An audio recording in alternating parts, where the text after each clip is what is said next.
I'm Lacey with Studio 9. I just want to go over a couple of things that you can do before you ever begin voice lessons, and you probably should do before you take voice lessons.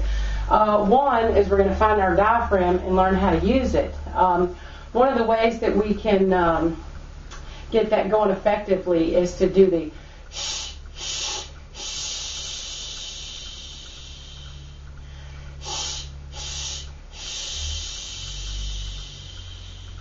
And you're going to feel something going on in here, almost like it's almost like it's going to cave in. You do not have to flex this muscle.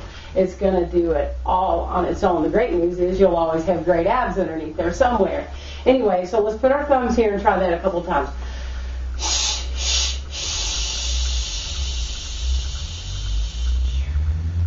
And let all your air out.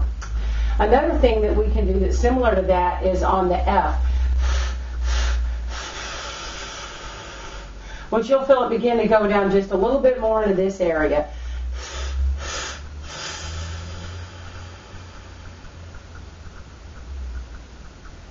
Now let's put all those together. And ready?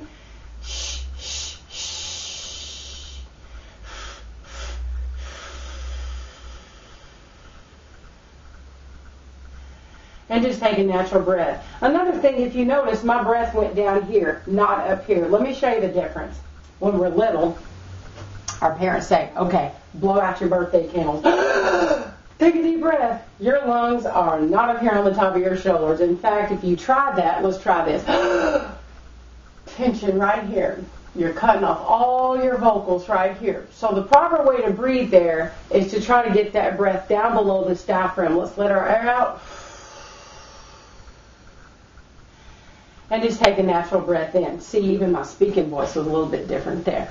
Okay. So let's try that again. Natural breath in. Then you have plenty of support down here. You've got all this working. The next thing we need to focus on is really saying our consonants. Forget about those vowels. The THs always need to be pronounced like through, the, through, the. You don't ever want to, and put that on it. You want to say all your words clearly and all the way through. So that's very important. Another thing that people always have a difficult time with is flattening that tongue out. You want your tongue to be right behind your teeth. If it's in there, you might as well stick your fist in your mouth. Your sound's not coming out anyway. So you want it to be here so all of your sound can come out properly. I think the other thing that people struggle with the most is going to be they try to sing loud.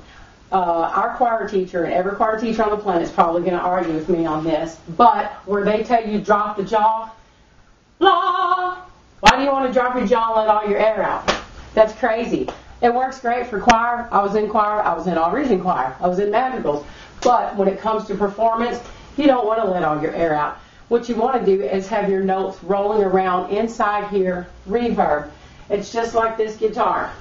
If you knocked a big hole in this guitar, all your sound, it's not going to sound good. It's not going to come out. It's got a small hole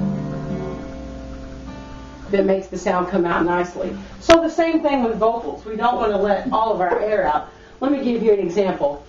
Blow, blow. Hear how much nicer that sounds? And it's a lot easier.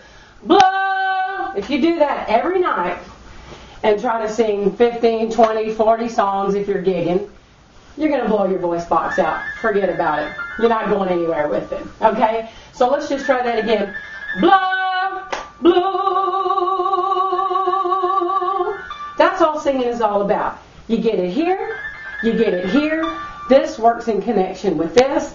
You're working together. You're a great singer. Visit me at www.studio09online.com and I'll tell you more about singing. Thanks so much.